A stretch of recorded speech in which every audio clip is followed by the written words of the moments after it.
औज़ुबिल्लाहिमिनश्शैतानिर्रजीम बिस्मिल्लाहिर्रहमानिर्रहीम।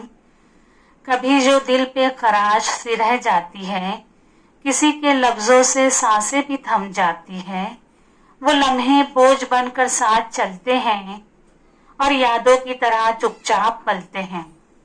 दिल के कोने में एक बोझ सा रहता है, कोई लफ्ज कोई रवैया चुपता सा रहता है। हम मुस्कुरा तो देते हैं लोगों के सामने, मगर अंदर ही अंदर कुछ टूटता सा रहता है। मगर एक दिन जरा सी हिम्मत तो करना तुम, दिल के अंधेरे में रोशनी सा भरना तुम। जो जख्म दिया था किसी ने नादानी में, उसे छोड़ आना किसी बहते पानी में।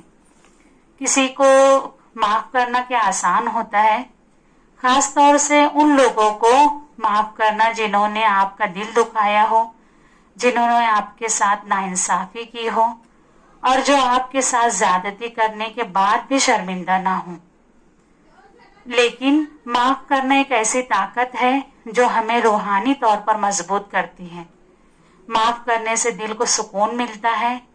माफी वो अमल है जो हमारे दिलों के बोझ को कम कर देती है और हमें अल्लाह के करीब कर देती है। जिसने आपके साथ जो भी बुरा किया, जो भी बुरा किया हो, उसको माफ करने की कोशिश करें और जिंदगी में आगे बढ़ने की कोशिश करें। अल्लाह पर तमाम मामलात छोड़ दें, बस अपने आप पर ध्यान दें, तवज्जो दें और अपने आप को बेहतर बनाने की कोशिश करें। Thank you. वीडियो अगर पसंद आए तो लाइक करें, शेयर करें, सब्सक्राइब करना ना भूलें।